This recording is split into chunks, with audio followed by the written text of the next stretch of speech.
Armchair. There's something kind of about a kid that's never played baseball.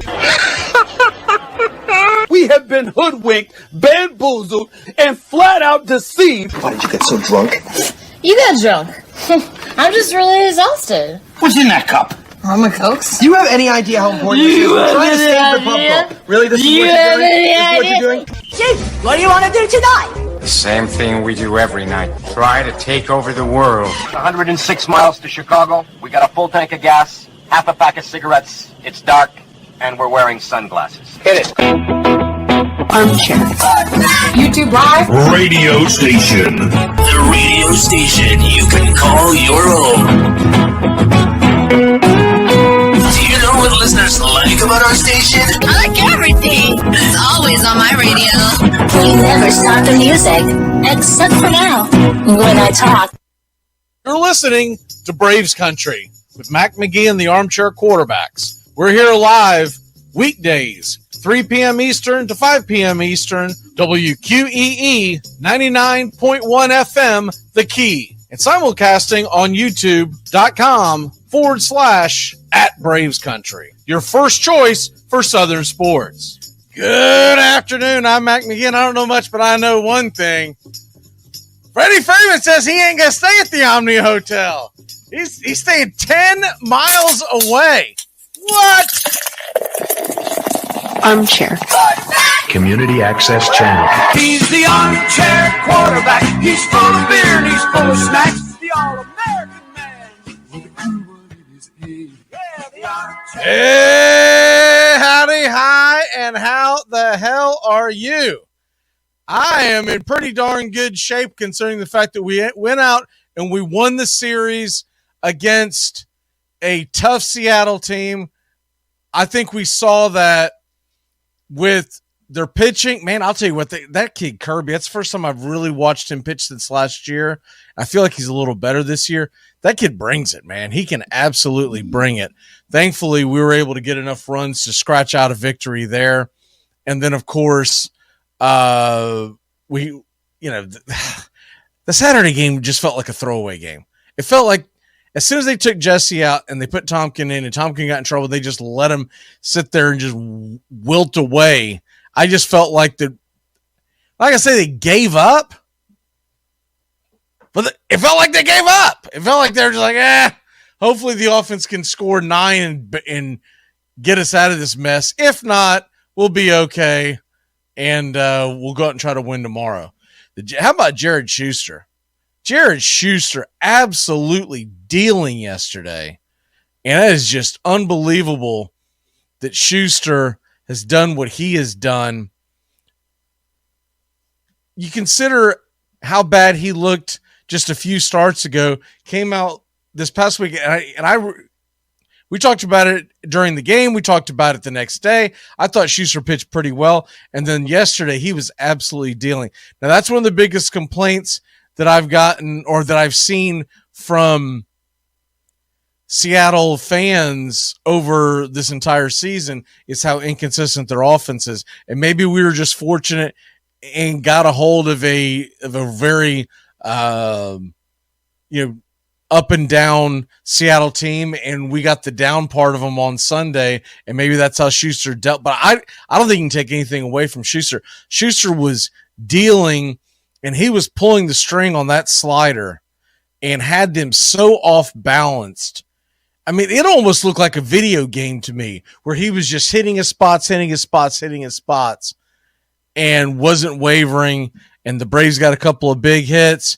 You hated to see the run given up by Anderson in the 8th because it kind of let them back in it to a degree. But then Iglesias comes out there and throws an absolute perfect 9th inning. He had a great weekend. Iglesias looked great. The Braves go out and win 2 of 3. And now you get into the fact that we've got a 5-game league going into this week, a tough week for Atlanta, but the Mets kind of have a tough week as well. The Mets are going to Chicago and they're going to Colorado, and that may not sound as formidable as playing the Dodgers and Phillies, but those are 2 tough stadiums to go back to back, that can put a wear and tear on your bullpen. So we're going to bring you all 6 games this week. The only game we won't be able to bring you is Sunday night's game because with it being Memorial Day weekend, we already had previous plans and can't get out of that with it being a Sunday night game. But we are going to put the feedback up like we did Saturday night.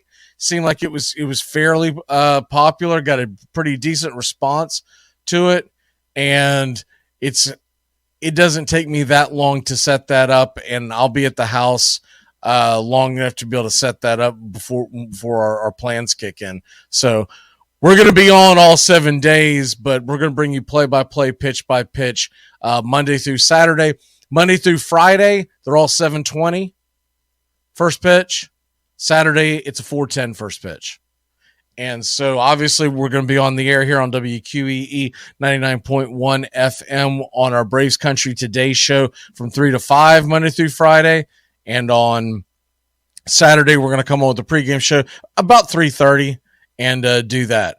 So there you go with that. And looking forward to a big, big week. Dodgers and Phillies. It doesn't get much better than this. It doesn't get much bigger than this. The only rival we have that's bigger than the 2 that are coming in this weekend is the Mets, and the Mets, that series is right around the corner as well. So we're going to take a quick trip out to the West Coast, and then we'll be back to face the Mets before you know it in early June. So that's what's going on there. Real quick, got to give props to Brooks Koepka. If you watched PGA Championship, my God, did he look good. I checked out the 3rd and 4th round. I don't claim to be some kind of golf aficionado, but I do enjoy the majors, and that was an incredible really 3 rounds of golf. I thought that he only had the first round that it wasn't terrible. It was just okay, but he kept himself in it. It kind of reminds me of when they say that you can't win a division in April and May, but you can damn sure lose it. Well, that's the way I feel about the first round of a major. You can't win it, but you can damn sure lose it. And Koepka kept himself in it. You know, Rahm had a tough weekend, but Scheffler was impressive. Of course, Hovland had the tough double bogey that kind of spit the bit there. But all in all, that was a great, great day of golf yesterday. As soon as the Braves game was over, I flipped over and watched the tail end of that. So I probably got like the last 3 to 4 hours in. And what an incredible just charge down the stretch by Koepka. And now he's got five championships, and we're gonna talk about this a little later in the show when Tones joins. But we're gonna talk about where he ranks, just at 33 years old with 5 championships already. I see the question about the SEC baseball tournament. Gonna try to tune into a little bit. How about the fact that the Lady Bulldogs are gonna face the Lady Seminoles in the softball super regionals? I got the Lady Noles on their punching their ticket yesterday with the perfect game by Sandercock, and she has been phenomenal, 5th-year senior. And it wasn't until the 4th inning I even realized that was going on, because I had it on mute. I was listening to the golf, but I kept looking over around, and all of a sudden I started seeing it. The zeros across, and then I looked it up real quick, and she doesn't just have a no-hitter, which are fairly common in softball. Not that common, but fairly common. She has a perfect game. It was the first perfect game by Florida State in the postseason, and they said first perfect game, which it was actually a shortened perfect game by the Lady Noles since I think 2018. But it was a phenomenal game.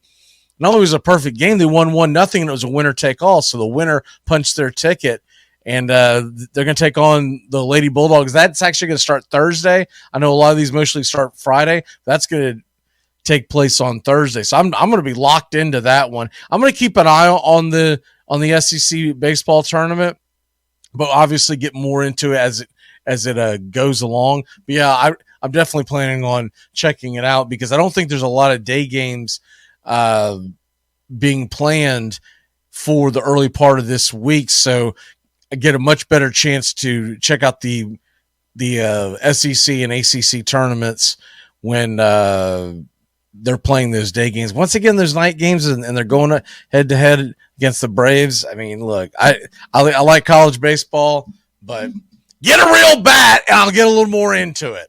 Get a real bat, get rid of the pings, and I'll get a little more into it. So there you have that. All right, let's take a real quick break. When we come back, Braves country, we're going to talk about Braves. We're going to talk about the Dodgers, Braves, this series. And we're going to get a chance to see a couple of young pitchers for the Dodgers.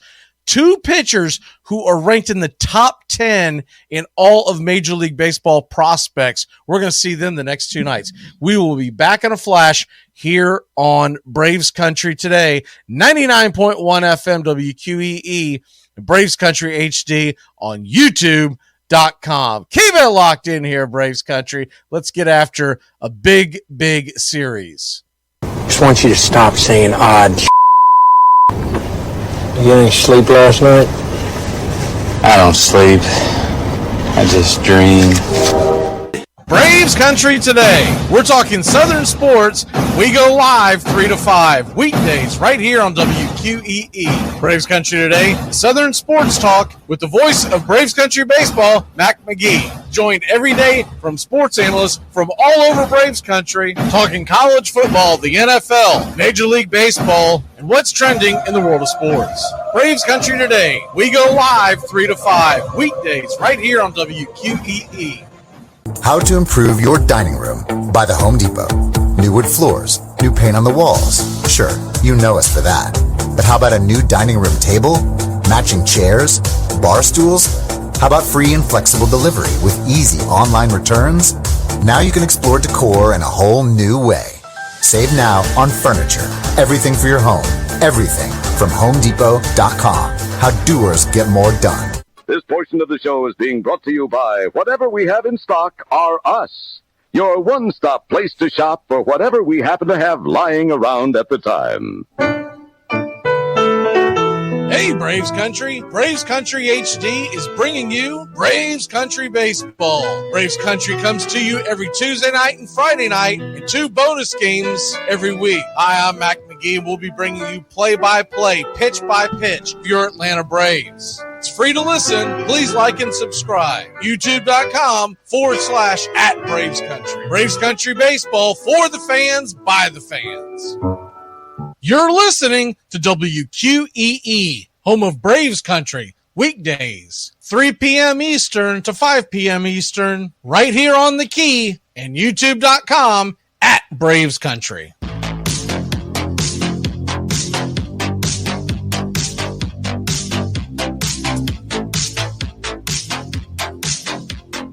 All right. Let's get ready. Game 1, Dodgers, Braves. And we've got a pretty interesting matchup. You've got Charlie Morton going to the mound, and then it'll be our first look at the young kid Stone for the Dodgers, who obviously we have not seen. It's only I think it's his second start. And if you're not familiar with him, Gavin Stone, one of the higher prospects in all of baseball. I think the last time I saw, he was right there, number 1, number 2, number 3, right in that neighborhood of pitchers in all of baseball prospects. Now, when some of these guys get called up, sometimes they change it around. So I'm not sure if they took the kid from Miami off the list, but you get the drift. The drift is Gavin Stone's supposed to be one of the better. Now, he had a terrible game, his debut, and was it 4 innings, and you're going to see him come in with a 9 ERA, but don't let that fool you. The kid's got good stuff. And look, when you first come up, we all know what happens nerves get to you, etc. They also, I mean, I'm going to tell you right now, is it very fair to have a kid have his debut to be against the Philadelphia Phillies? But sometimes you get rushed into battle. He only had the 1 strikeout, 4 earned runs, but that's not what his pedigree shows down in AAA. We'll see if it does transfer over. The other news that came out, it was either this morning or last night, they're going to send another rookie to make his debut against the Atlanta Braves tomorrow night. His name is Bobby Miller. Not to be confused with the Miller we just saw, Bryce from Seattle, or the Miller, I think he's actually on the IL now, for Oakland, who pitched pretty well. So 3 Millers in getting call-ups in Major League Baseball in about a 2-week notice. So it is definitely Miller time in Major League Baseball. But tonight, Gavin Stone, I'll just be interested to see. I'm just going to kind of soak it all in. I've read a little bit on him, seen a few videos, few highlights, but it's really more of I got to see him to really make an educated, normally to me, you can tell if a kid's got it in that first time you see him. And what I mean by that is if he's electric. Now, I'm not talking about a kid like the way Jared Schuster looked really good on Sunday and everything working. I think Jared Schuster could work himself into being a formidable starter for the Atlanta Braves. But when I say got it, I'm talking about when you see like a Spencer Strider explode onto the scene and nobody has to tell you. Turn those lights off. I turned them on during the break. Nobody has to tell you that there is a possibility Spencer Strider is going to be very good. Right? Nobody has to tell you that. Because you saw it explode off, the ball just explode off his hand. So that's what I'm curious to see with Gavin Stone. What I'm curious to see is what does he look like? What does the ball look like when it comes out of his hand? And just a little something from him, or on him, excuse me. He's from Lake City, Arkansas. He's just 24 years old. Right-hander, 6'1", 175. So not a really dominating presence, but not a short pitcher by any stretch of the imaginations. And like I said, 9 ERA at 2.5 whip, and you first hear that, you're like, all right, it's go time. That was his first start in major leagues. 77 pitches allowed, or that they allowed him to go. 4 innings. He gave up 5 runs total. 4 were earned, and just the 1 strikeout and the 2 walks. So 8 hits in 4 innings.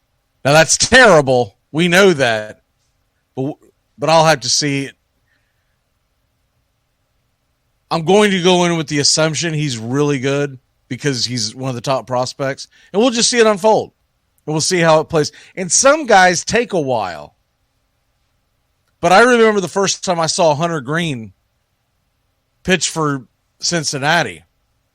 He was erratic. He was all over the place, but you knew the kid had stuff. You knew it. And by the way, if you caught that game yesterday with Cincinnati and New York, I felt like that they left him out, hung him out to dry. They should have pulled him around the 5th or 6th inning. Shouldn't have let the Yankees see him 3-4 times through the order. But all in all, even though he got the loss, Hunter Green still looked pretty darn good. It was the Reds' bats that looked terrible against Severino. But back to Gavin Stone. To me, it's going to be interesting. It's going to be interesting to see what he'll. We'll get more into his repertoire as the game unfolds. But he. Supposed to be one of the better prospects in all of baseball. And he went to college, if you're wondering about that, went to college at Central Arkansas. So right down the road from where he's from in Lake City, he went to Central Arkansas. So he wasn't looked upon as a big-time prospect coming out of high school, obviously, because if he was, he would have went to a Power 5 school. but he goes to Central Arkansas and finds his way, and that's what you love about baseball. That's one of the things that I love the most about baseball, is that Major League Baseball, is that guys have so many different paths to get there. But if they put in the time, they put in the work, and they have the talent, that's the number one thing, right? You could have had me out there 24/7, 365, and I could never bring you a fastball anywhere close to Major League level. But if you have the talent, you put in the work, there are different paths to get there. So it's a neat little look at how Gavin Stone got to the Los Angeles Dodgers, one of the most storied franchises in not just Major League Baseball, but all of sports, from Lake City, Arkansas. And so he's going to be going head-to-head with Charlie Morton. Charlie Morton gets an extra day of rest. You know, in theory, you kind of hated to see that bullpen game, the way it unfolded on Saturday. But they were going to be stuck putting a bullpen game somewhere, and giving Charlie an extra day of rest, I think, was the smarter thing to do. Bullpen looked like junk if you missed the game on Saturday. Chavez looked pretty good. Tonkin, man, he is what he is. He's a mop-up guy. And he can be valuable on a roster because there are games like that where you're just trying to get through the calendar. But he is not going to blow you away with any of his stuff. Tonkin, when he comes in, I think one of the biggest question marks I have is, why did they leave him in so long?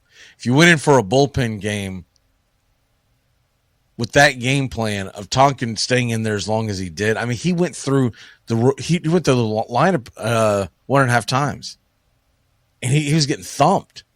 But anyways, put that aside. Let's get to Morton tonight.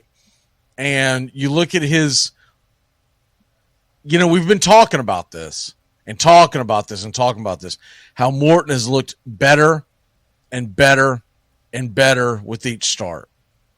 And it really started with the outing against San Diego, where he went out there and fired 6 innings, 1 earned run, and 5 strikeouts. Then against Miami, 7 innings, 1 earned run, 9 strikeouts. Lost to San Diego because we didn't score a run. It's kind of hard to win a baseball game when you get shut out. And won the Miami game. Then he went up against the Mets and didn't pitch particularly well. That was a part of that doubleheader. And I felt like they left him in a little longer, but it was because of the doubleheader. I think if they would have brought him, taken him out after 5, his line would have been much, much better. But he ended up with 4 earned runs with 5 1/3. I think he was 5 1/3 with 2 runs after 5. So then we go to the Boston game, another good offense, 6 innings, 2 earned runs, 7 strikeouts. By the way, 6 strikeouts against the Mets. And then last time out against Texas, he was phenomenal. A very good lineup. The one game that Adolis Garcia didn't hit a home run against us, right? 6 2/3, no earned runs, just 1 walk, which is huge, and 10 strikeouts. I feel like if Charlie can keep the walks down to 2 or less in a game, he's got a very good chance of winning it. The game that he lost against the Mets, 3 walks. Even the game with San Diego that he gave up the 1 run, that was via a solo shot by Soto.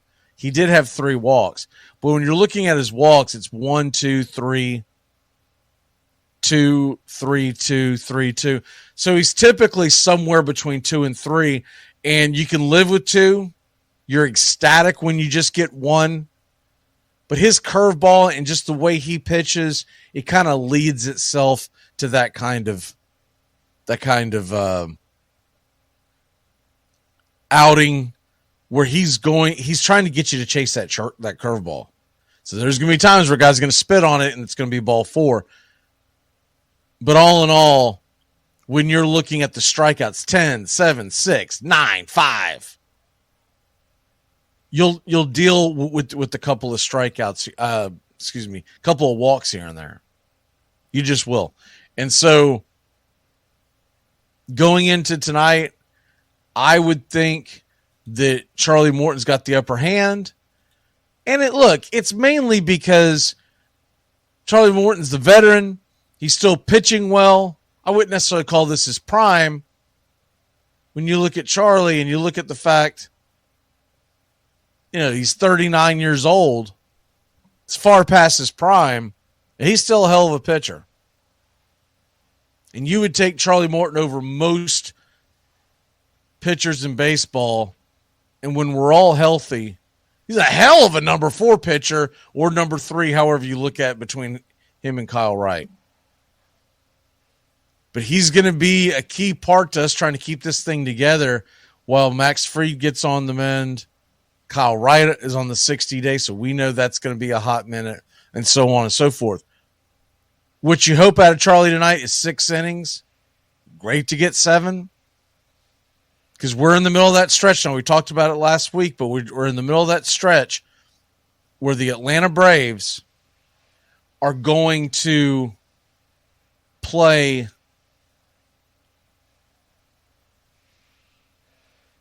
we just finished the 3-game series against Seattle, and we got another 3-game series against the Dodgers with no days off.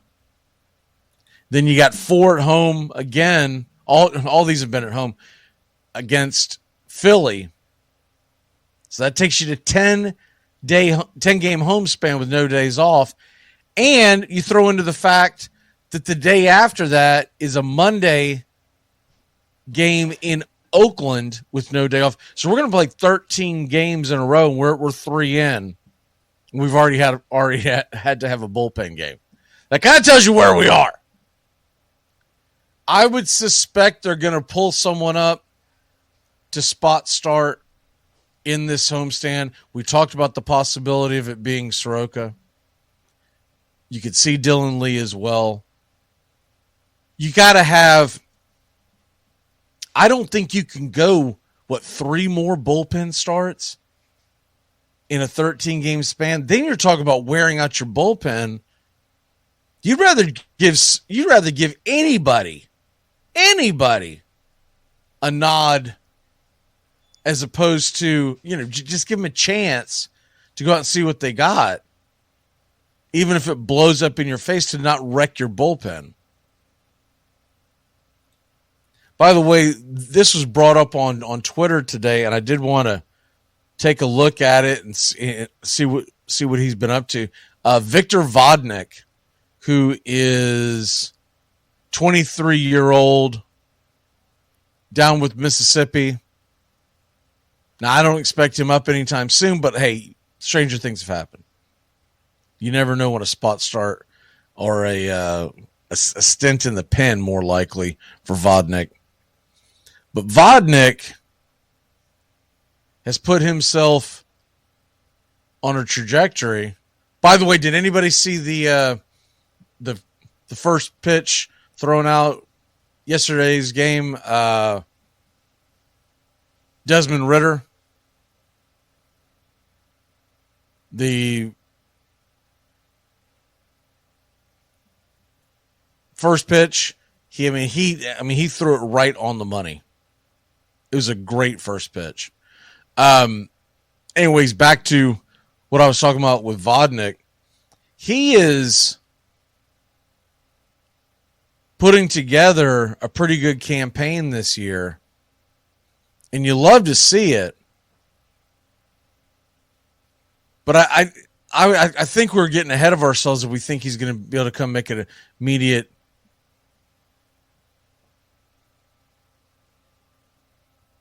impact, because at this point, when you look at Victor Vodnik and what he's done in May, 8 1/3, 3 hits, 3 walks, 12 strikeouts, and 2 saves. That's great. He's also in Double-A, and he's also 23 years old. So you got to take all that with a grain of salt. But I'm looking at all of his statistics right now and what he's done. And look, it's been impressive just across the board. He's had a couple of games where he's given up runs, back in April? But it's really just been 1 or 2 hiccups. Other than that, he's been pretty solid. Now, when he comes in, he's being asked to go 1, maybe 2, 1, maybe 2. Where I'm seeing where he's giving up more than 1 run or giving up runs is when he's being asked to go that 2-inning stint. So if you bring up Vodnik, I think what you would do to add to the pen, I think what you would do is just use him in the 1-inning stint. So at that point, is he worth bringing up? That's the $1 million question. Would you rather just continue to develop him down on the farm, or you really want to bring up a 23-year-old who has pitched pretty well recently? You really want to bring him up and possibly ruin what you have started to build for 1 inning of work? I think you're more likely to get one of the older guys to come up. Most likely what they're going to do is make a move.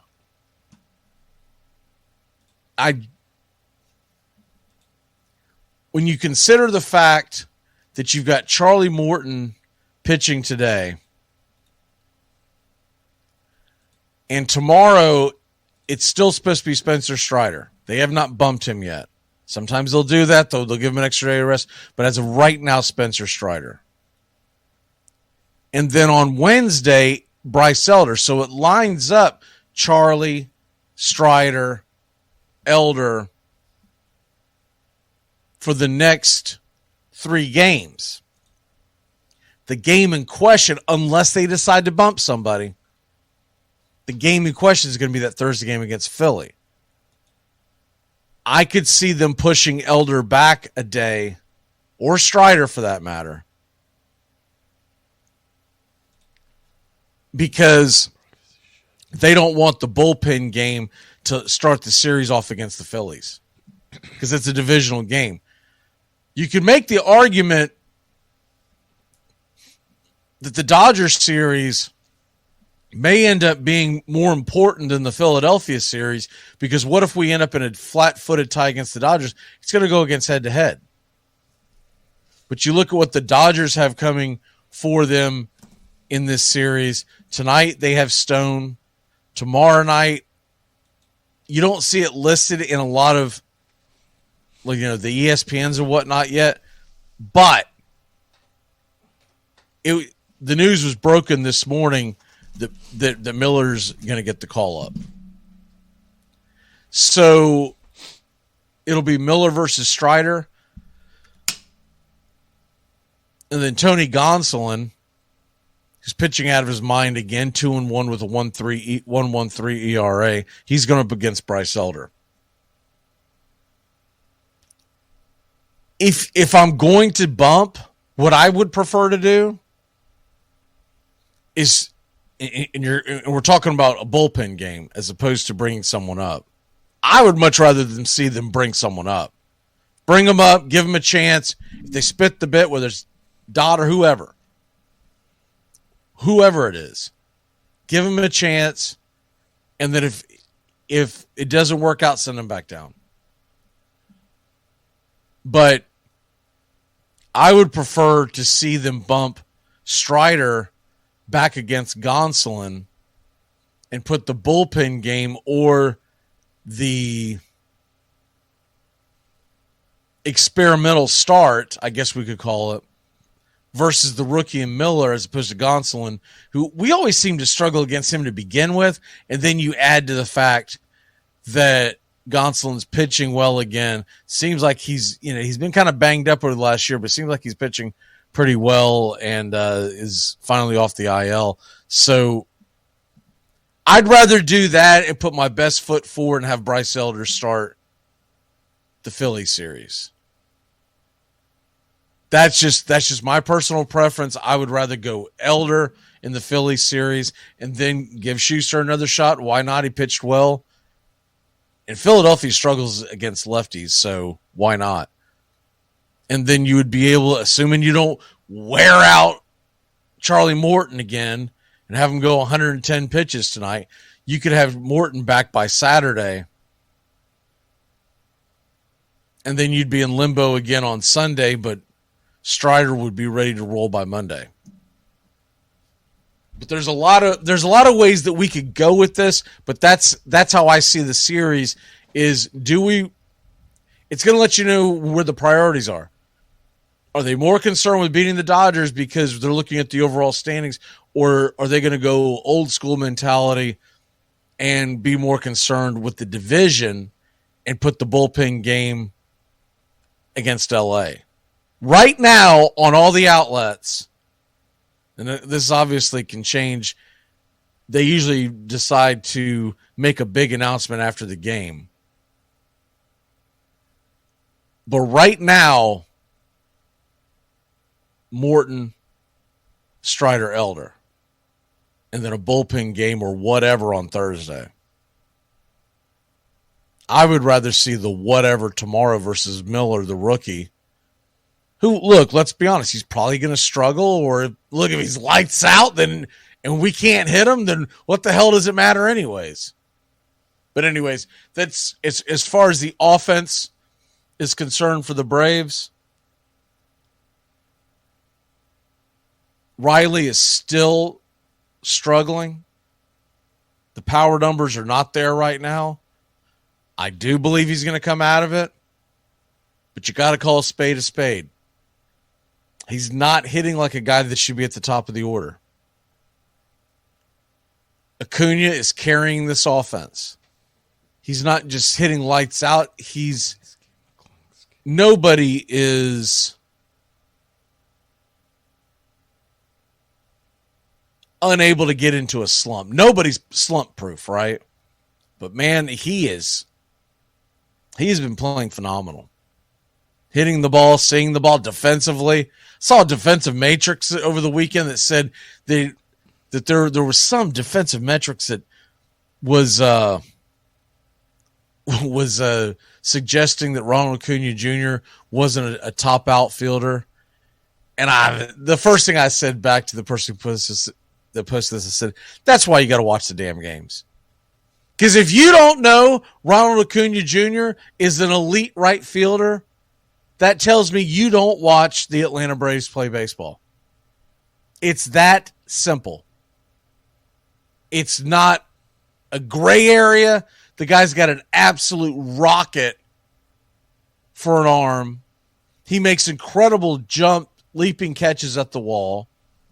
He normally plays the ball pretty well off the wall, but hey, that's kind of a goofy wall out there to begin with. So sometimes it's an absolute crapshoot. Ronald Acuna Jr., right now, for my money, and I'm not talking about Shohei Ohtani because you can't count him because he's in a class by himself because he pitches and hits. But we'll put Shohei Ohtani in his own category, right? Shohei Ohtani is the best overall player, pitcher, blah, blah, blah, whatever you want to call Ohtani. Ohtani's the unicorn. Ronald Acuna Jr. is the best player in baseball right now. Now, who knows if it's going to stay that way, but right now, the best player in baseball. And it's not particularly close. Defensively, offensively, on the base paths, you name it.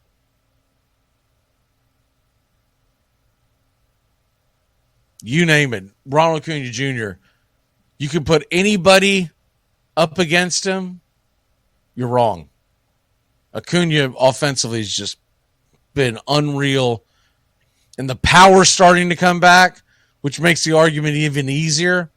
And the defense is just ridiculous. I'm not saying that he is the player you would want the most at the plate with your life on the line because we haven't seen him have those clutch plays because he was hurt in the 2021 season and the entire team stubbed their toe in the playoffs last year. But what I'm saying is right now, Major League Baseball, nobody is better than Ronald Acuna Jr. In pitchers, I put off to the side because, first of all, they don't play every day. Second of all, they're no longer a part of the offense. So they're in a totally different category. But right now, you give me Acuna over anybody else. And, of course, the obvious thing that we've kind of skated around, Freddie Freeman comes back once again to Truist Park. I'm sure, look, by now it's over, and that's why I didn't lead off with it. But you just give him a round of applause and let him know that he was appreciated while he was here. And that's it. We move on. Because I'm no longer concerned with it. First time Dansby comes back to Atlanta, that's going to be a little weird. But look, it's a part of the game now. And Freddie Freeman is going to continue to have a very good career, a Hall of Fame type career. But I won't see it because it's in Los Angeles. And when the hell do I ever watch a Los Angeles game? My God, their games don't end until 1 o'clock in the morning. So of all the places for him to go, it kind of worked out well. And you never know. I still think there is a very good chance that Freddie Freeman returns to Atlanta at the end of his career. Comes in, signs as a DH on a team-friendly deal. Assuming the Braves are as good as they should be, I could see him wanting to come back. So I'm not going to say a bunch of disparaging words against Freddie. It's just, it feels dirty still when you see him in the Dodger uniform. But he made his decision. We've made ours. And Matt Olson, you just gotta lower those strikeouts. But we'll say this for Olson. For all the strikeouts he gets a hell of a lot of walks too. So it's not all bad. And of course he's got the power and whatnot. And he had the big hit yesterday. So, all right. Let's take a quick break. When we come back, we're going to dive into a couple of things with the lines and whatnot. Tones is on the way. We're going to talk about this weird thing going on out in California with the track athlete getting screwed out of going to the finals because she was competing against a guy. What? All right. We will be right back. Keep it locked here on Braves Country HD YouTube. Braves Country today here on 99.1 FM. Hey, check it out. A snow cone machine. A snow cone machine? No, you're saying it wrong. It's a snow cone machine. Wendy's only makes one kind of breakfast, your new favorite one. How do we do it? With fresh cracked eggs, oven-baked bacon, and flaky croissants. You know, the things your old breakfast wasn't doing. So toss that old news and its soggy eggs somewhere useful. And get to Wendy's. A sausage, egg, and Swiss croissant, bacon, egg, and Swiss croissant, and honey butter chicken biscuit. Choose wisely. Choose Wendy's. Limited time only. Single item. Regular price. Price and participation may vary at U.S. Wendy's. Hey, sports fans. The Key has a brand new show. Braves Country is coming your way weekdays 3 p.m. Eastern to 5 p.m. Eastern. Drive time on WQEE. Braves Country is a Southern sports talk show with Mac McGee and the Armchair Quarterbacks. We'll be talking the Atlanta Braves and Major League Baseball, along with everything important to sports fans in Braves Country.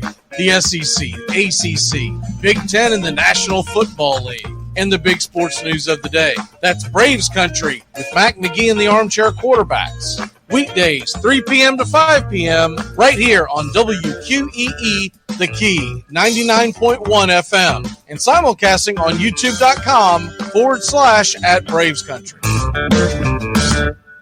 Choose a yogurt that's right for you. With 2 grams of sugar per 5.3 ounce serving, Too Good Greek yogurt is too good to be true.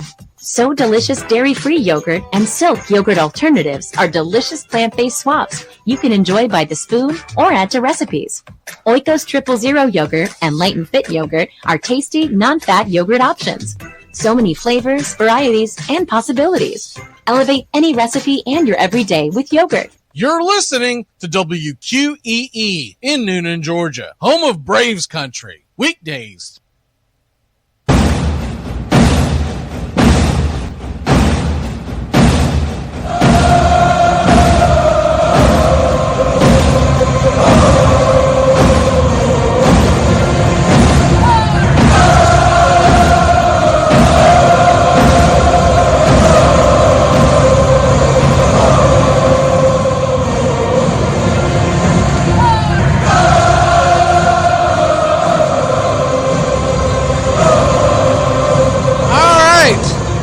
Got a few minutes for the top of the hour, and Tones is going to join us here momentarily. You see this?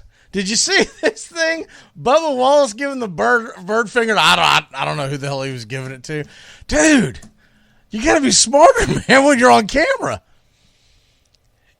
And you may think, oh, it's not a big deal, shooting someone or a bird. Think about every single one of those sponsors up and down his jacket. He's going to have a conversation about this with every single one of his sponsors. And you know they all have clauses to get out of deals. And I'm not saying this is going to cost him anything, but it could. And dude, why do it, man? You're a little too old to be doing this now. When Bubba Wallace got into some issues a few years back, you haven't heard much from him since, and you thought he was going to let his racing do the talking. And then I see this morning, and I was like, what in the hell are you doing? For the folks who are listening to radio or any of our other outlets, he's standing right next to a Fox reporter who I guess was interviewing him. I didn't see the race. I wasn't watching it. There was too much great golf and softball and baseball and everything else on this weekend. But he's giving the bird finger to somebody, but he's in plain view of the camera, standing right next to the lady from Fox Sports. She's got the headset. She's talking into the microphone. So obviously she's on air. Now, he may not be within the screenshot of the camera at the time. I don't know where this came from. I don't know if this came from social media or if this actually came from the actual camera. The way she's pivoted and looking, it looks like she's looking in a different direction, a slightly different direction than the original camera. But somebody leaked the photo.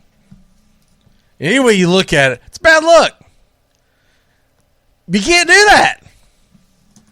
You are taking money out of your pocket as well as everyone else on your team. It's unbelievable. Some of these guys that I guess they just get caught up in the moment, in their own little world. I'm going to save the other stuff for later. The other thing that we've got going on right now is you've got the women's softball championship that's going to be going on this week, and I do have the complete schedule for it. I won't spend a lot of time because I know it's not everyone's favorite sport, but I enjoy it. I enjoy the hell out of it. And folks might say, well, how do you watch it over men's baseball? Well, the men's college baseball to me is not the same sport because they use the aluminum bats and compare it to Major League Baseball with the wooden bats. It's not the same sport. I still watch men's college baseball, enjoy it. But with the women's softball, to me, it's a totally different sport than baseball. It's not like when you watch women's basketball and you're trying to compare it to men's basketball, especially when they try to compare NBA and WNBA and say, well, why aren't more people watching the WNBA and whatnot? They're trying to play on the same dimensions as the NBA is playing on, with people who do not have the jumping ability, who are not tall enough. And I've said this for years and years and years. You want the WNBA to grow, drop the rim a foot or so. And then you'd see him up there dunking, and it'd be a little more enjoyable. I saw the story that WQEE shared on, I believe it was Facebook, that PlayStation is going to go in with the WNBA for a multi-year deal to have a game on their platform. Oh, let me rush out to the store to buy that garbage. Because everything that's being done in that game will not reflect what's being done in the real game. You're not going to have people clanking the ball and not being able to rebound and kicking the ball around and not being able to dunk or lay up or anything like that. You're going to have them out there draining threes from a 60% clip, dunking from the free throw line. It will not in any way resemble the actual game itself. But real quick on the softball regionals, and by the way, got some interesting news on college football. Going to do that next. But the softball regionals, what you're looking at is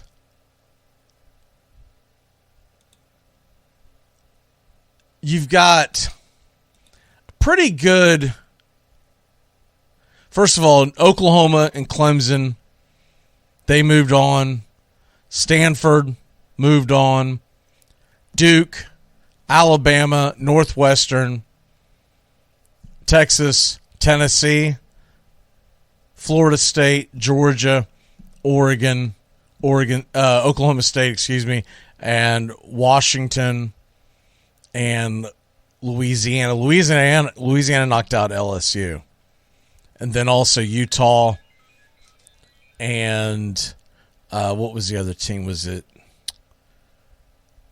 San Diego State? So there you have that. And with the regionals coming up, you've got half of them are going to start on Thursday. The other half are going to start on Friday. They do that obviously for television reasons. What you have that is going to be starting the Tallahassee bracket is Georgia and Florida State, number 3 versus number 14. Oklahoma, Clemson, number 1 versus number 16. The Georgia series begins on Thursday. Duke and Stanford, which is 8 versus 9. Oklahoma State versus Oregon. Oklahoma State's a 6th seed. Oregon is unseeded. Remember, Oklahoma State's got a pretty unfair advantage along with Oklahoma because the championship is always played in Oklahoma City. So do that with as you may. I don't think it's changing anytime soon. They were willing to host it when nobody wanted to host it. So, bully for them. Alabama, number 5 seed, they're going to play the number 12 seed Northwestern. And Washington and Louisiana, number 7 versus unseeded Louisiana. Tennessee is a 4 seed. They're going to play the number 13 seed Texas. We're going to find out who the real UT is. I'm sure all those T-shirts will be going around. And Utah, San Diego State. Utah is a 15 seed, and San Diego State is unseeded. So, with all that being said, you've got, the Georgia and the Florida State game is at 7. The Oklahoma State and Oregon game is at 9 on Thursday. And looks like they haven't released the times of the others, but on Friday, well, actually, on Friday, they're going to do 6, so I guess there's just 2. I thought they were doing half and half. They've always traditionally done it half and half. Thursday, there's just going to be those 2 series, and the rest of them are going to start on Friday. As far as teams of interest, Tennessee, 4 o'clock on Friday. Clemson, 2 o'clock on Friday. So there you have that. Oh, and Alabama, 8 o'clock on Friday. All right, we're going to take a quick break. When we come back, some college football news. It's pretty damn interesting. Two fronts, some from the Big Ten and some from the ACC, and what could be happening with the breakup of that conference. We'll be back in a flash here on Braves Country, and Tones is on the way. You're listening to WQEE 99.1 FM, The Key in Noonan, Georgia. Armchair. You're listening to the Armchair Quarterback Sports Radio, #1 sports station. Good afternoon, and this is your Armchair Quarterbacks Sports Flash. Here's your weekly look at the standings in Major League Baseball. American League East, the Tampa Bay Rays 34-14. They're 2.5 in front of Baltimore, 5.5 in front of New York, 7.5 in front of Boston. The Blue Jays are 8.5 back. NL Central, Twins lead the Tigers by 3.5 and Cleveland by 4.5. White Sox 6.5. Out west in the American League, Texas has a 2-game lead over Houston, 5 games over the Angels, and 7 over Seattle. The National League East, Atlanta Braves lead the New York Mets by 5 games. Miami Marlins trail by 5.5. Philadelphia 7, and the Washington Nationals 9.5. In the NL Central, Milwaukee over Pittsburgh by 1 game, and the Cubs and Cardinals are now tied 5 games back. Cincinnati 6 out. National League West, Dodgers have a 1.5 game lead over the Arizona Diamondbacks, with San Francisco hanging around 6 back, San Diego 7.5 back. Your wildcard standings look like this. Baltimore, the Yankees, and Houston would be in if the playoffs began today. Boston 1.5 out, Toronto 2.5, and the Angels 3. In the National League, Arizona has a 2.5 game lead in front of Pittsburgh and the Mets. Those 3 teams would be in. On the outside looking in, Miami a half game, San Francisco and Philly 2, Padres 3.5, Cardinals and Cubs 4. And for the best record in the American League, Tampa Bay a 2.5 game lead over Baltimore, 4 over Texas. The National League, the Braves have a 1 game lead over the LA Dodgers, 2.5 over Arizona, 4 over Milwaukee. Dodgers come into Atlanta tonight at 7:20 Eastern, a showdown between Charlie Morton and the rookie.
Nothing.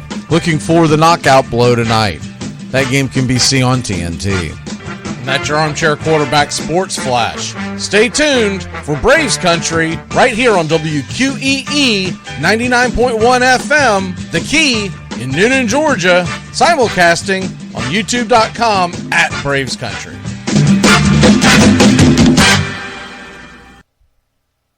It's the best in sports and entertainment, and get locked in and locked down with Rhino Radio Penitentiary, 7 a.m. to 10 a.m. with your host, me, Ryan O'Neal, each and every morning, right here with the best in sports and entertainment, all the way from professional sports to college sports to River Dragons hockey, and everything in between, including some of the very best local and national guests. It's the Rhino Radio Penitentiary, 7 a.m. to 10 a.m. Monday through Friday, right here on 99.1 FM WQEE. It's time to live, laugh, and create memories again with MSC Cruises. Join us on some of the world's most modern and innovative ships. Discover again at our new private island, Ocean Key MSC Marine Reserve, named Best New Cruise Destination. Cruise the Caribbean and Bahamas from Miami or Port Canaveral. Book now with free balcony upgrades and flexible booking changes. Call your travel advisor or visit msccruises.com. Restrictions apply. MSC Cruises, a world of discovery.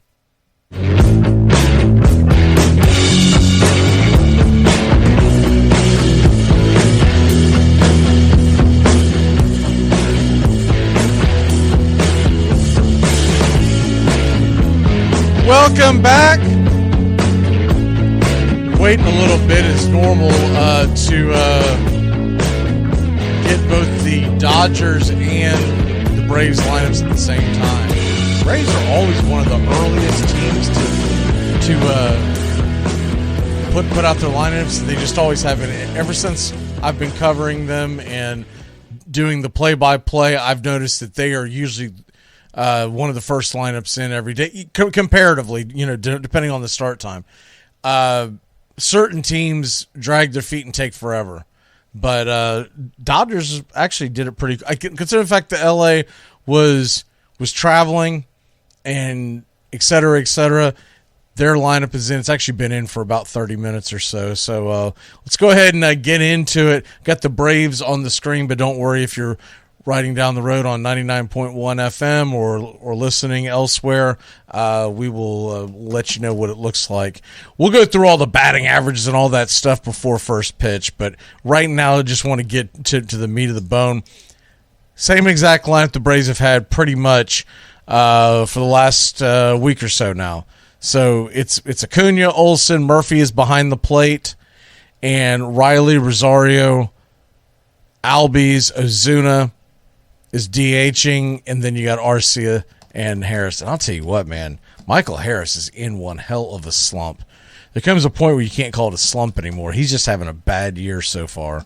14 of 82 with a 171 batting average.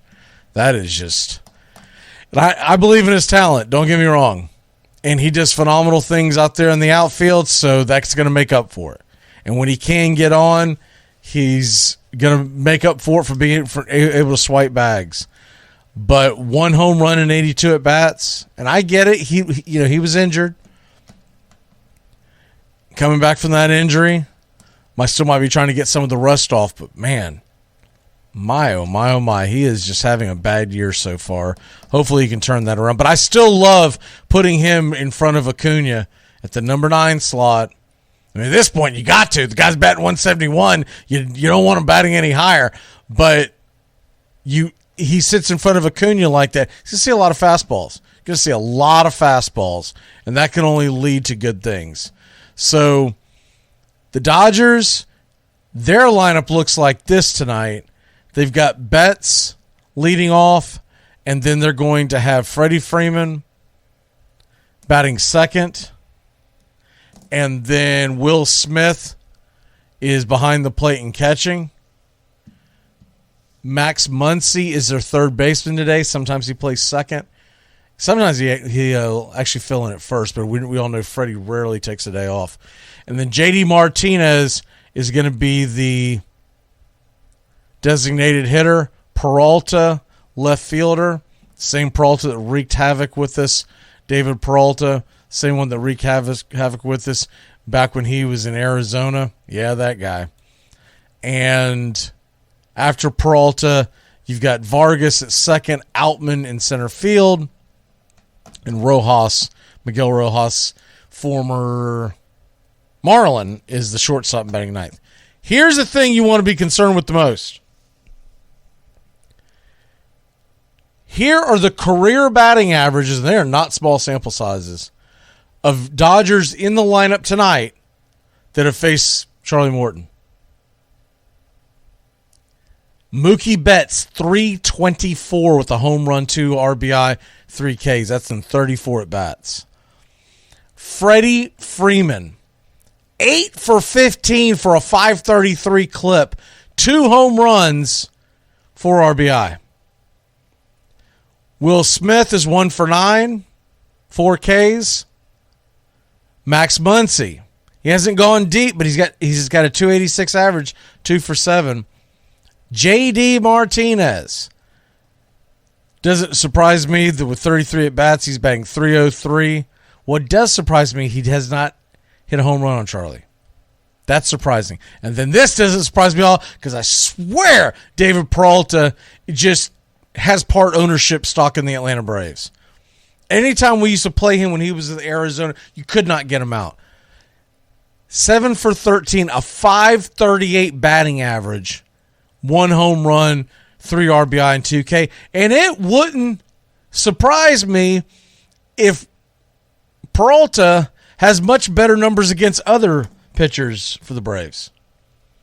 That's how good he's been over his career. It's unbelievable. When I saw they got him, I was like, oh, man, that is not the guy I want to see going. But hopefully we don't end up facing them in the playoffs. Hopefully they do what they did last year and flame out. And but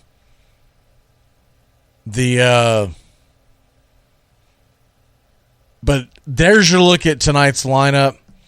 Tones is joining us here in a second. Check out this in college football. There's a couple things I came across. This came out going into the weekend. The ACC and Pac-12 revenue share puts them at 4th and 5th, respectively, in the Power 5 conferences. Per team, but there's a big drop-off between the ACC, Pac-12, and what each SEC teams makes. So with that being said, something's going to give. You're not going to be happy if you're one of the power teams in the ACC. If you're a Clemson, a Florida State, etc., you're going to be looking for something else. I'll get into in a second what folks have talked about, and it's the rumor that's going around that could happen. The other thing is, see this thing with Kevin Warren in the Big Ten? So remember when he signed the contract, the television contract, or so we were told by him? Signed this big TV contract? You know, I never liked Warren because I always thought he was slimy, and what he did in the pandemic when he played the political game and didn't let the kids play and dragged his feet. The Big Ten almost didn't have a football season. I always thought he did a terrible job. Well, now, of course, he's left to go work in the NFL. But with that being said, in fact, Tones is joining us. Let's go ahead and bring him in here because I don't know if he knows this story, but this is just incredible to me. Let me get this shared right and get him in here. There we go. Tones, how are you this afternoon, my man?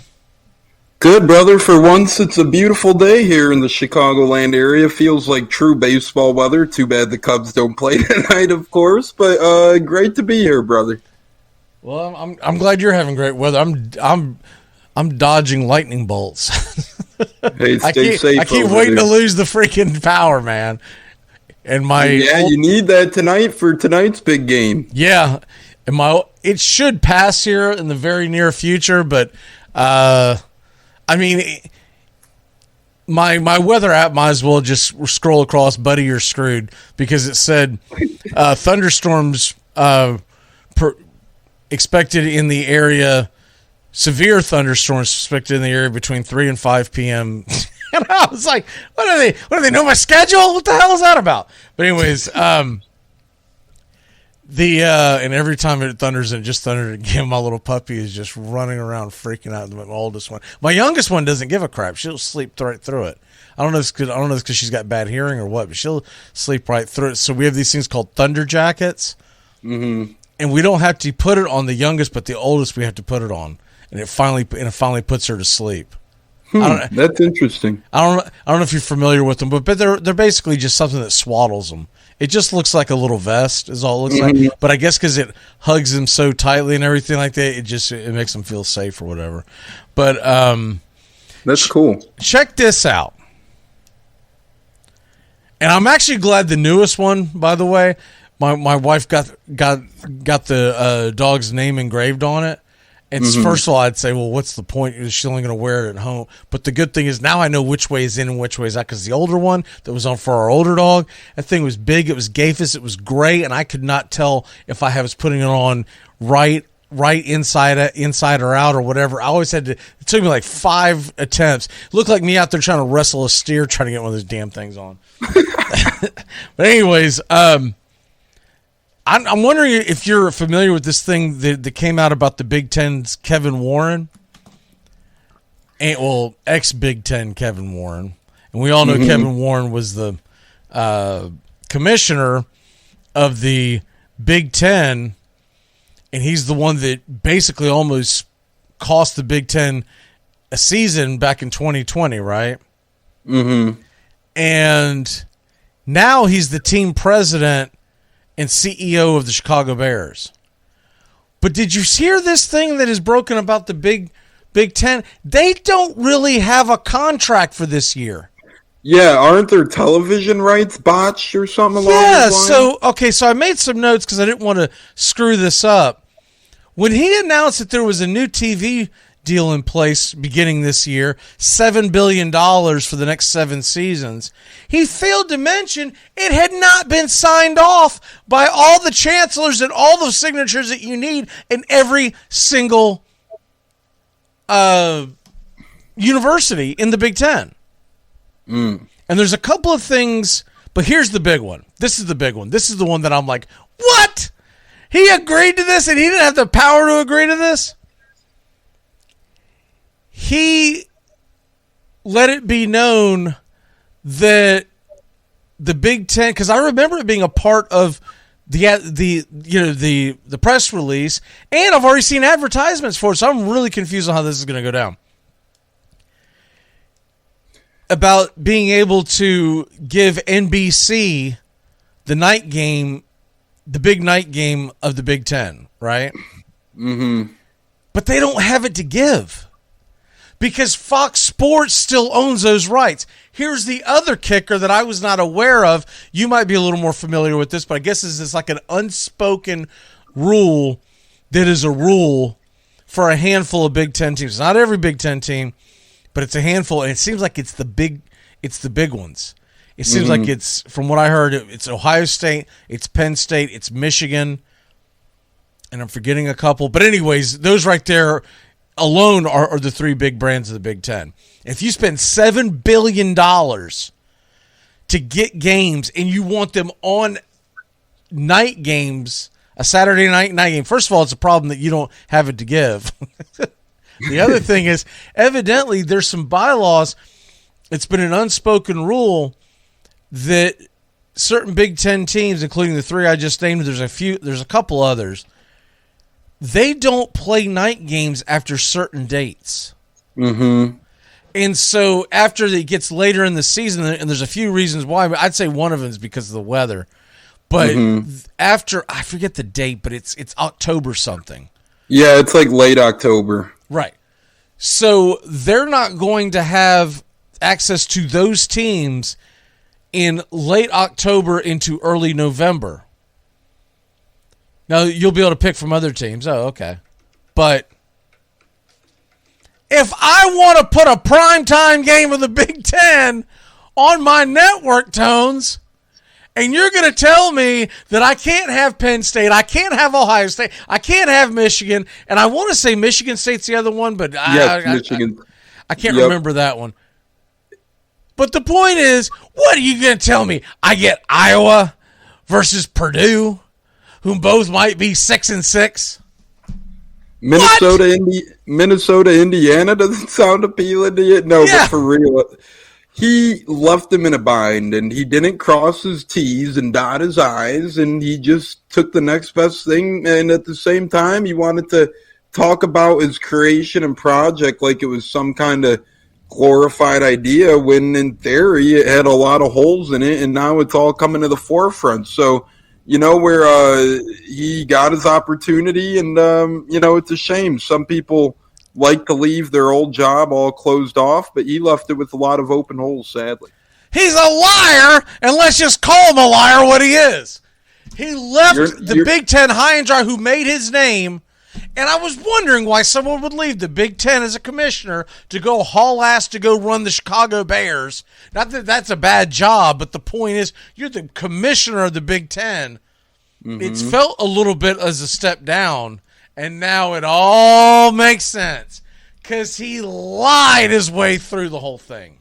And I agree with you, right? If you're going from, let's say a Conference USA or something to the Chicago Bears, sure, that's a great step up, but when you go from running a Big Ten team with the likes of Michigan, Penn State, Michigan State, Indiana, U of I, all those great schools, it doesn't seem like it's quite an improved move, in my opinion. I agree with you there.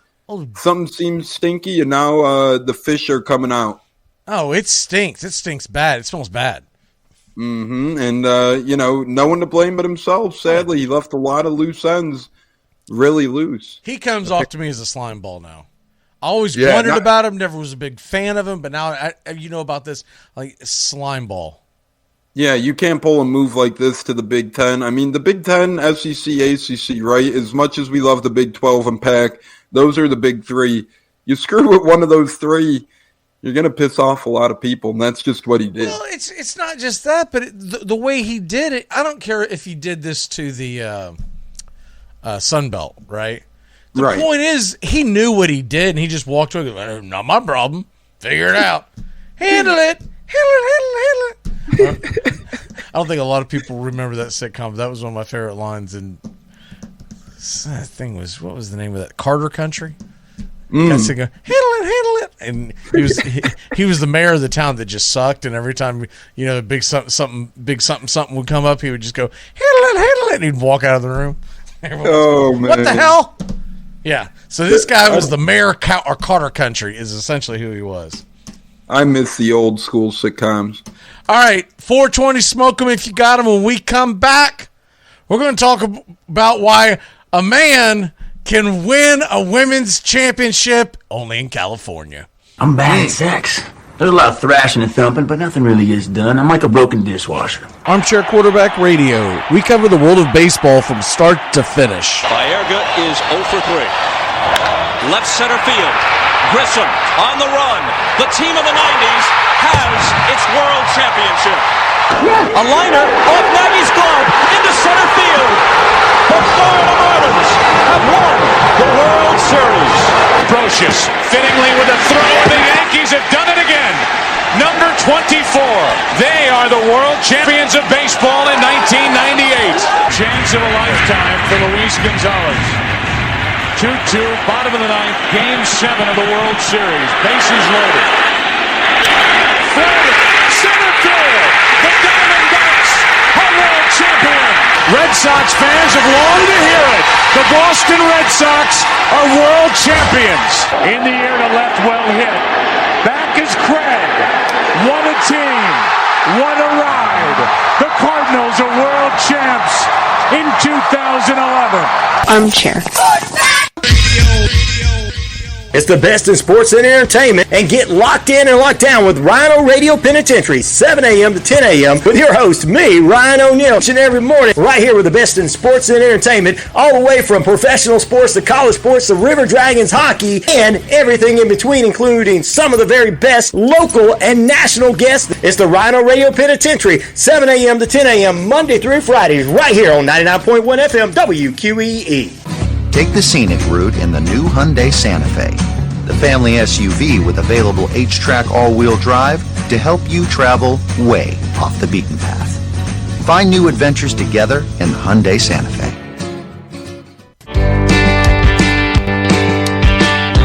Hey, sports fans.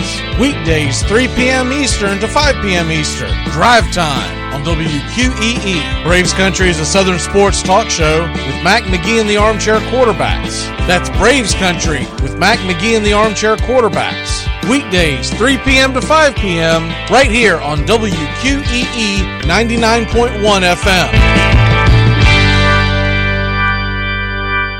You're listening to WQEE 99.1 FM, The Key in Noonan, Georgia. Home of Braves. I am definitely down for some rock climbing. Yeah, me too. I am down. I am totally down. Mark me down. Cool. So, what do you say we climb a rock mañana? Mañana. Mañana might be a problem. I'm supposed to have a boil lanced mañana. You know, I think they charge me if I cancel with only one mañana's notice.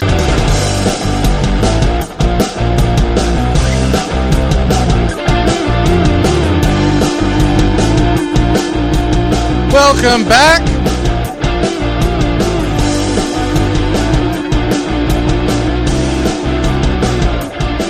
Braves Country. Here on Braves Country HD. YouTube.com. And then, of course, we're on 99.1 FM WQEE Monday through Friday. Live 3 to 5 here in Noonan, Georgia. All right, so we got the picture up there on the screen. You might be wondering, what the hell are y'all doing? What are y'all showing? Bunch of kids. What you have here, first thing I want to say is this, Tones. Everybody needs to go on to Twitter and follow @icons_women today. And the reason why, this is an independent council, network of women athletes and supporters advocating for female protected category sports. Okay? And what they're trying to do, and I don't know enough about their organization, but when I heard about this, I immediately followed them. What they're trying to do is keep women's sports, right? Mm-hmm. Mm-hmm. And so this ridiculous story, only out of California, I swear, it's only out of California, isn't it? Mm-hmm. That comes across where, you know, I don't realistically understand how parents could stand by and let this happen, per se, right? Because when you see these types of things and you see the story that is being told here, it was a girls' track meet in California. I'm trying to find the link right now. I don't know what. I guess I'm gonna have to do it on my phone. For whatever reason, my phone and my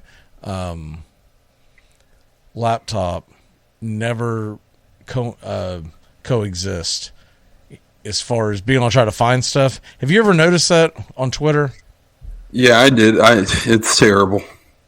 I mean, I don't really understand why that is, but it is what it is.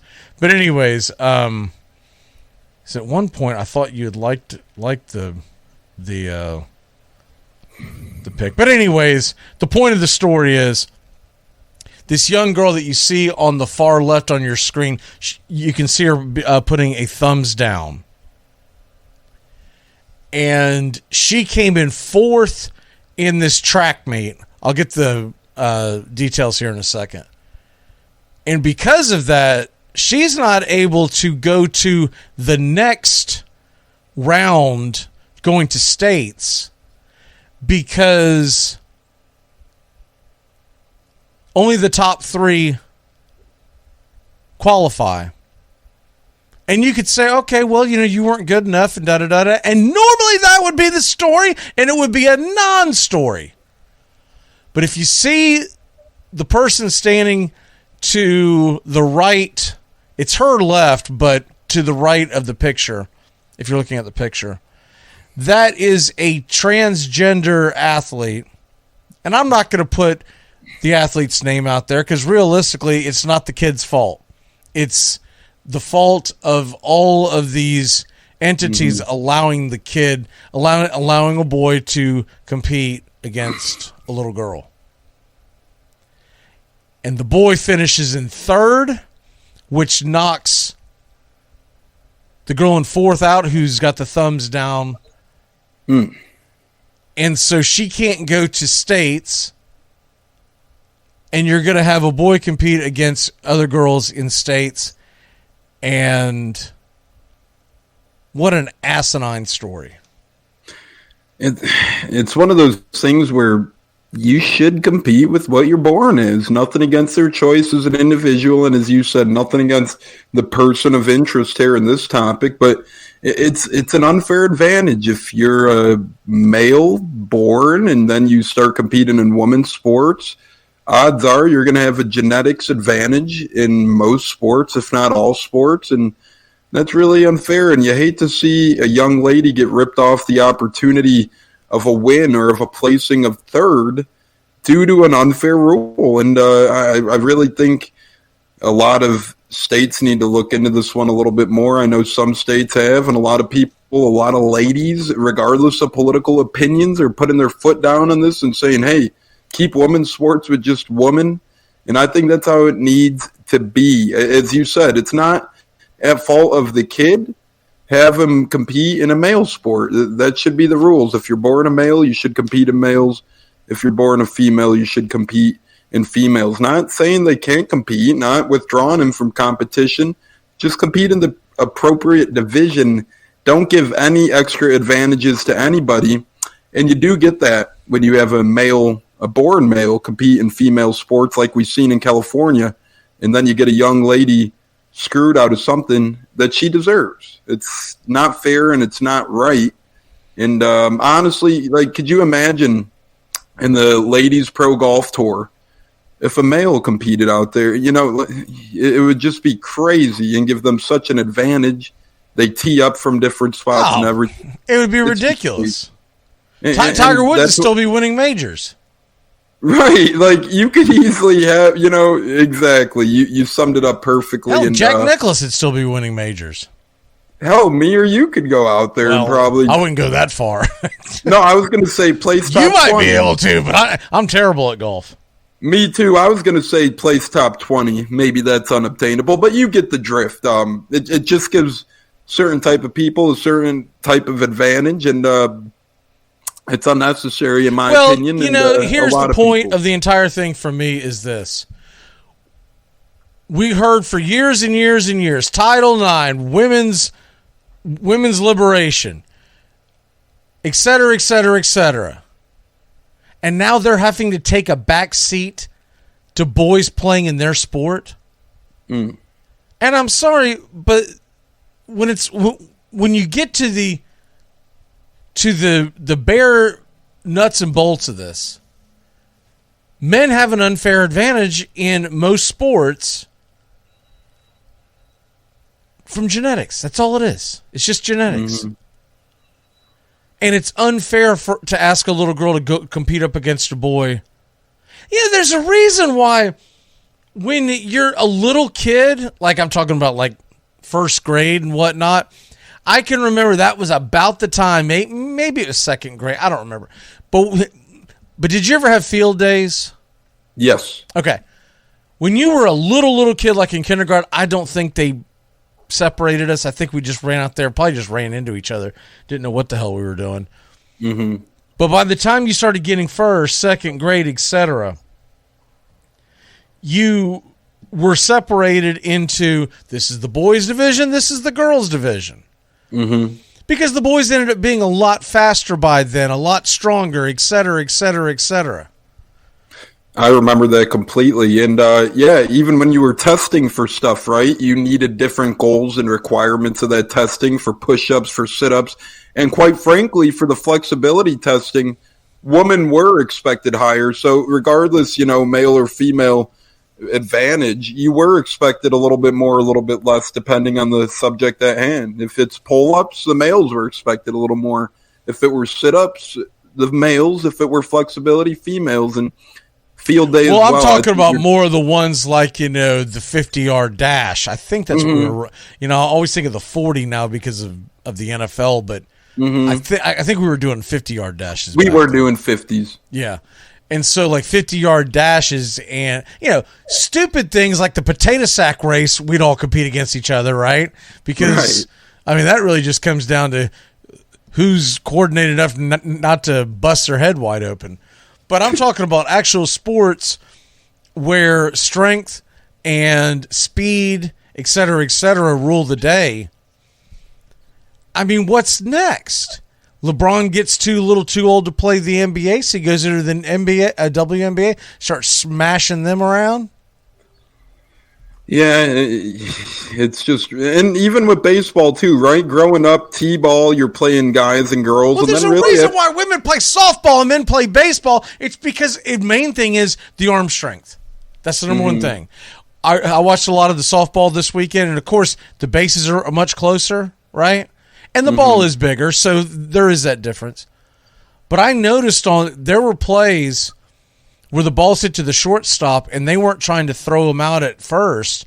They were trying to get him at a much closer base. And this is why I was glad while I was watching and listening to this, there were female broadcasters doing the game, right? And I'm glad of this because they kind of... I don't know if a male broadcaster would have understood what was going on. Right. But basically, they didn't have the arm strength to whip it across the diamond. And though conventionally, as a baseball fan, you expect a ball that's hit to short to go over to first when all you need is one out because it's a force play.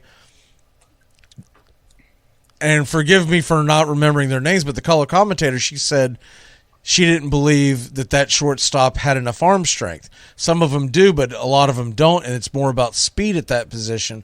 All right, well, that explains a lot to me, and I was glad for the explanation, and you move on, right? If you'd have seen that in baseball, you're like, what the hell are you doing? We could have been out of the inning. What are you, a moron? But I'm sitting there watching, go, why didn't she? I don't understand why she didn't go to first. She couldn't throw her out. So, but back to the original point of this, that was a problem because of genetics. That's it. It was just genetics. And now you've got a little girl trying to run against a boy who by that age, I don't know how old they are. Would you guess around 14 years old? Somewhere in that neighborhood? Yeah, something around there. By that age, they're already starting to separate themselves physically. By a big margin. Yeah. By that age, it's a big deal. And I think we've all been through middle and high school and that age range. And I think walking through those halls, just by looking around, you could tell a great difference on ages and genders. So, it is a big advantage in some aspects. And this is definitely one of them, in my opinion. It's just, it's unbelievable story. And I felt like that we had to talk about it. Yeah, and a lot of girls will be thankful of that as well. Well, I just, for one, hopefully, I thought we were getting away from this, but no such luck. To me, it looks like they we're getting at the point now where it's going back to it. And I know it's only a few states that are this dumb that are doing it. But, I mean, come on. It's enough already. Can we get back to some normalcy? I mean, what's next? Are you essentially going to get rid of the WTA? Because everybody's just going to play tennis? Right? Is everything just going to be co-ed at some point, Are things like a dominant Serena Williams just going to be a note in the history book of, man, back then they actually gave women a chance. That is true. That's the sport that jumps out to me because I'd say that's the most popular women's sport as far as year round, year to year sport. Obviously, when you get to the Olympics, the figure skating, the gymnastics is very popular, but it's just crawls over my skin. And I know it does a lot of not just males, but also a lot of females. Ones that competed or or thinking about their child competing, or just for the sheer fact of it's wrong. It's wrong. It's wrong. And I bet you a lot of parents feel the same way when they see their little girl who should have got a third place medal not place at all. Absolutely. All right. Let's take a quick break. When we come back, we're going to talk some baseball and get into Brooks Koepka. Where does he stand all time now after getting his 5th major championship? What are you babbling about? Well, maybe I just think you're being a little hard on her. Well, that's nice. But right now I am too angry to pretend to give a crap about what you think. Tom has been a teacher for over 40 years. One day, I think one of the students had asked the question and he didn't remember the answer. And I also noticed that he was letting his class out earlier than they were supposed to let out. I was really starting to worry. Levi and I talked about how it would change our lives, but he was there beside me. When something feels different, it could be Alzheimer's. Now is the time to talk. Visit alz.org/ourstories to learn more. A message from the Alzheimer's Association and the Ad Council.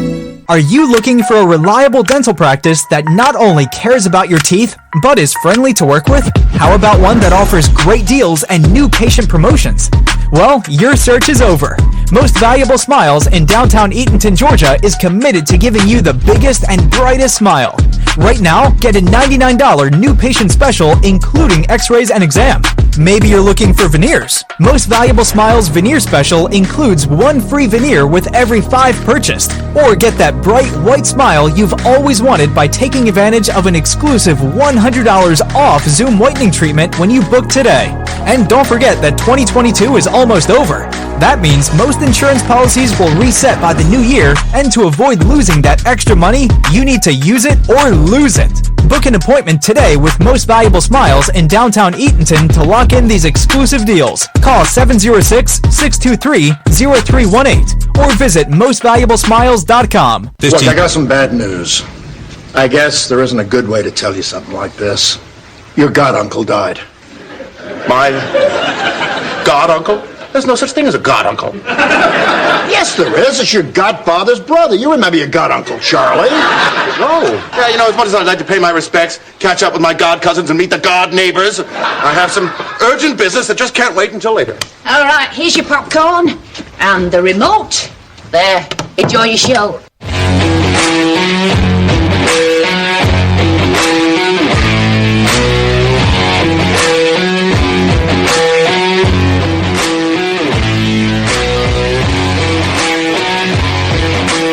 Welcome back.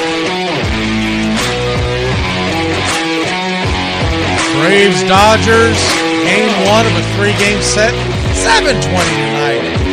We'll have pitch-by-pitch, play-by-play right here on Braves Country HD YouTube. Tones, before we get into a couple of other things, next I want to talk about this thing going on with the ACC that they're talking about there's an out to get a couple of teams or several teams out of the ACC. We'll get into that here in a second. But the Brooks Koepka thing, he goes out and wins his 5th major championship, right? Mm-hmm. He now is tied with Sam Snead with 3 PGA championships. Tiger has 4. Jack Nicklaus had 5. And he's also becomes one of 20 golfers now with 5 major championships in his pocket. Mm-hmm. He's 33 years old, so you can probably assess, especially considering the fact, what did he finish? Was it 2nd or 3rd or 4th in the Masters this year? It was right up there. Yeah, it was. He had the lead, if you remember, going into the final day, and then just kind of what he said was he wasn't ever going to do that again. I think what he meant without him getting into it was he was more playing not to lose, and yesterday he went out there to play to win. But now you see him with another championship, finally back from the knee injury that really stole, I mean, honestly, about 3 seasons from his professional career. Mm-hmm. Where are you going to start thinking about him all time? I'd put him in and I know golf is one of those things where it's hard to, watch history of it and see some of the old timers and really evaluate him. But me personally, if I had to rank a top 5, I'd start leaning of putting him in towards my top 5. I know it seems like a high praise, and I know it seems like perhaps a little bit of a reach, but if you look at Brooks Koepka, what he's done for the game, and how young he is, he's only 33. He's got a lot of golf in front of him.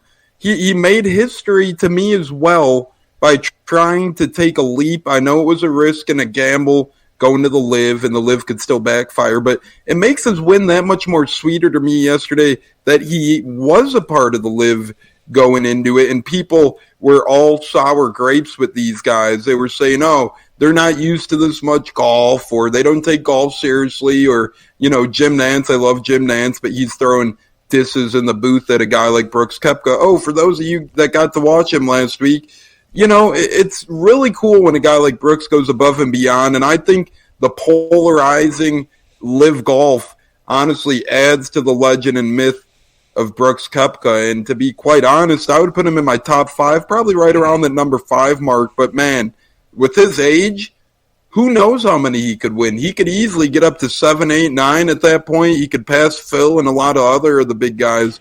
Yeah, I'm looking at the all-time rankings of most majors, right? Mm-hmm. Mm-hmm. And he's right behind Lee Trevino, Phil Mickelson, which Phil might get one more, but he's essentially done. Right. Nick Faldo, Sam Snead, Arnold. See, the fact that he's just 2 away from Arnold Palmer and Sam Snead and Bobby Jones, those are legendary names to me. Mm-hmm. Tom Watson sitting at 8. Gary Player, Ben Hogan. Now, Walter Hagen, they always throw his name out there, but dude, this guy played from 1914 to 1929. Mm-hmm. I mean, was it even the same? I mean, that's so long ago in golf where you think you had to be in elite status in the world to play golf now. Can you imagine what kind of money you had to have to be able to play golf in 1929? Because it was right before the Depression, man. I'm like, anyways. And then, of course, there's Tiger and there's Jack. And Tiger and Jack, to me, they're in a different stratosphere. Oh, yeah. As of now. Now, another kid could come along. You never know. But I'm with you. I think you can make the argument by the end of his career, if he keeps on the trajectory of, we'll say, okay, so he's 33. Let's say realistic 15 more years of very competitive golf, assuming he stays healthy, right? I think it becomes more difficult when you hit past your late 40s because you're talking about trying to stay in shape, right, and stay healthy. Now, he could be aided by playing in LIV because he doesn't play as many tournaments. Mm-hmm. But let's just say he averages 1 championship every 3 years over the next 15. I mean, that would put him at 10, and that would put him past Ben Hogan. It would only have him trailing Tiger and Jack as far as modern day Walter Hagen. I mean, I still don't know who the hell Walter Hagen is. I hear the name, but I'm like, I don't put Walter Hagen in the same reverence to me as like Ben Hogan, Arnold Palmer kind of thing. I agree. Nothing against him, but it's almost like trying to compare someone who played the very beginning of the era of baseball, right? Right. Someone who played in the 1880s and trying to compare him against anybody after that because it's 2 different worlds. Like Three Finger Brown or something like that. Yeah, yeah, exactly. If you go all the way back to one of my favorite players is Mike King Kelly, but I'd never make the argument that he's an all-timer because, my God, I think the most home runs he ever hit in a year was like 4 or 5 because home runs weren't a thing. Correct. There were. I did a turn back time the other day. I don't remember the year, but it was making a big deal that it was the first stadium that actually had enclosed fences around the outfield. Mm-hmm. So you're talking about there were guys that came on for years and years and years that just basically played in an open field, or what they typically did was they roped off a lot of these outfields. And that affected your overall play. Because if the ball bounced into the crowd, it was an automatic. This is where the term ground rule double came from, right? Mm-hmm. So if it bounced into the crowd, it would be an automatic double. And if the home team saw a ball heading towards them, a lot of times they'd surge forward. But if the road team was up to bat, they would run back to give the outfielder a chance to catch the ball.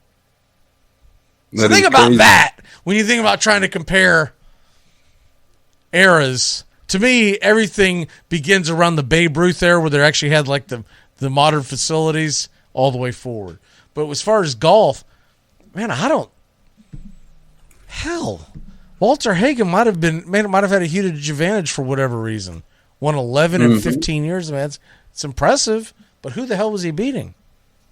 And what were the courses? What were they like? The equipment and all that fun stuff. Absolutely. So, anyways, I thought it'd be a fun thing to bat around. Now, check this out. Check it out. Came across a podcast talking about there's an out for the ACC to dissolve itself. And what they need is about 8 teams to get together and be ready for a fight, but 8 teams to get together and say, we want to disband the ACC. And they always talk about the grain of rights basically preventing you from breaking up the conference and all these things that they would have to pay across, right? Mm-hmm. But what some lawyers have gotten out and said is that they believe the ACC teams eventually would be able to win these in court. It's just going to be a lengthy and very public battle, which is maybe what you want, right? Mm-hmm. Because long before the grain of rights, they had other contracts set up that predate the grain of rights, and so essentially it would make it null and void. Now, without getting into all the details of it, because I don't understand it as much. I mean, hell, the guy explained it to me and said he didn't understand it. But I really don't understand it because I'm getting it third person. But basically what he's saying is you're going to end up having a public fight. It's going to be a long fight, and you got to be prepared to deal with it. But you need about 8 teams in the ACC to band together and say, for the greater good, we're going to become allies and get out of this terrible deal. And maybe they end up, the 8 of them band together and they do a year-by-year conference until all 8 can find a way into other conferences, and that's how they would do it. Now, I've got some I got some teams in mind in the 8. It would obviously, Florida State and Clemson would obviously be number 1 and number 2 in that deal, right? Mm-hmm. Virginia and Virginia Tech, because of where they sit on the East Coast, big time. North Carolina would be very big into this. You might even drag Miami into it, and even though they don't have the fan base, what you do have is they're in the state of Florida, and if you get them fighting with Disney because of ESPN, Disney, et cetera, you know who's not scared to fight Disney in the state of Florida? Get Ron DeSantis on your back. Come on, let's go. Let's go. Let's fight him. And you know he's going to do it because first of all, he doesn't like Disney. Second of all, he's going to want the support of the fans of Florida State and Miami. And in a roundabout way, a Gator fan would be pulling for this because they might want something put on the books in the state of Florida to get them out of this. Because what if down the road they decide they want to help out their situation with the Southeastern Conference or whatnot? Like right now you wouldn't think of that, but you never know. Correct. Not to mention all the other schools who are in their conferences, you would love to have the option of, all right, let's get out of this. Mm-hmm. And then you could possibly go out there and build together a temporary but a very lucrative conference, including Notre Dame. Mm-hmm. Yeah, you could take in the likes of a Notre Dame and some other independents maybe down the road as well. More schools are going to maybe become independent as the years go by. I don't think any of this is going to come about before the season starts because we're getting up on it. But I could see some major movement in this direction by the end of the fiscal year. Mm-hmm. I agree with you, and I think that some of these teams it would reap some benefits for, and it's definitely worth a thought. The way college football and college sports are changing in front of our eyes. And for the first time, you'd see Seminole, Hurricane, and Gator fans all on the same side. Mm-hmm. Because I do think it would be fortuitous for University of Florida to want something put on the books as well. Because like I said, you never know where things go. And if you got it on the books as a law to be able to have an out to get out of the deal that you're in, that would be the best way to do it. Because right now, the way it's working in the ACC and in the Pac-12, the ACC is above the Pac-12, but not by much, and they are far behind the Southeastern Conference and Big Ten. Well, we think. I'm not sure what the hell Kevin Warren did to the Big Ten, but in theory, he was doing something to the Big Ten, not much, but not some good stuff. Before it's all said and done, the Big Ten might be making less money than the SWAC.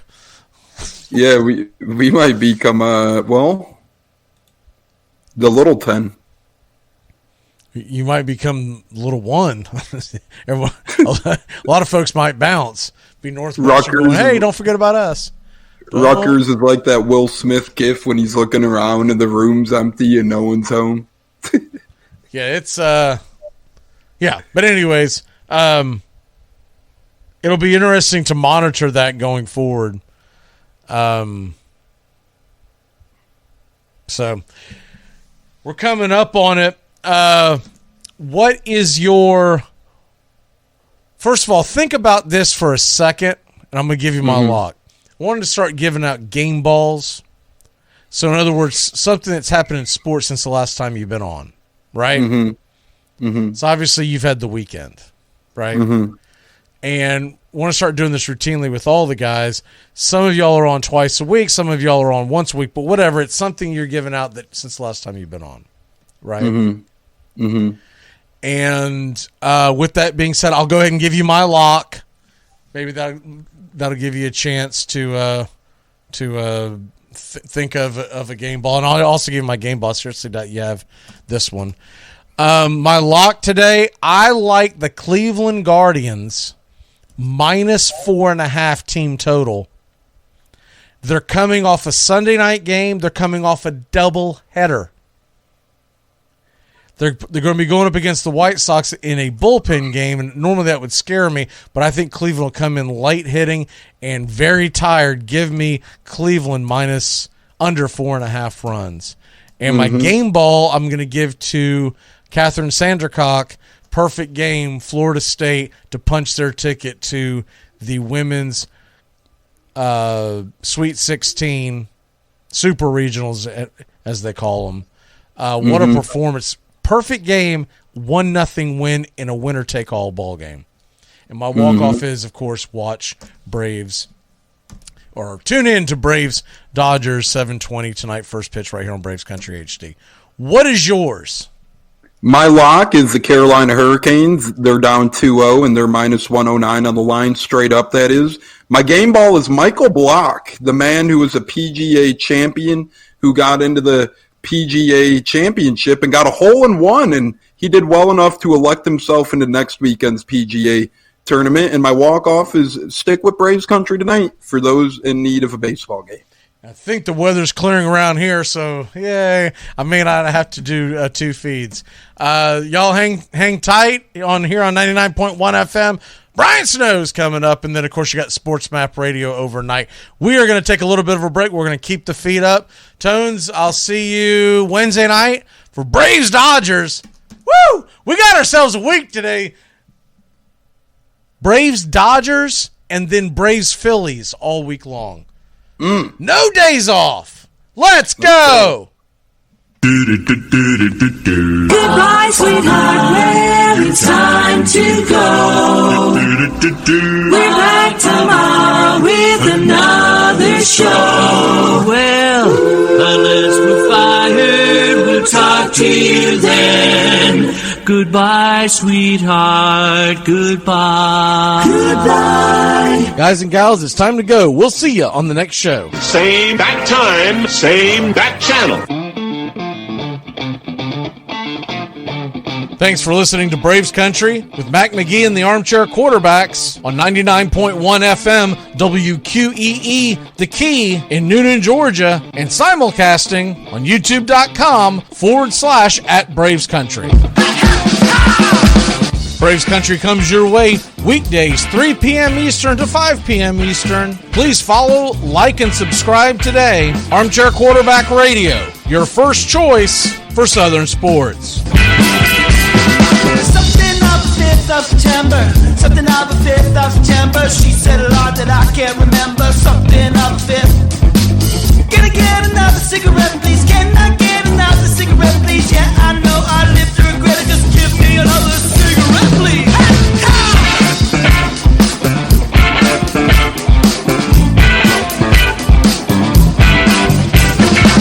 Can I get another cigarette, please? You're listening to WQEE 99.1 FM, The Key in Noonan,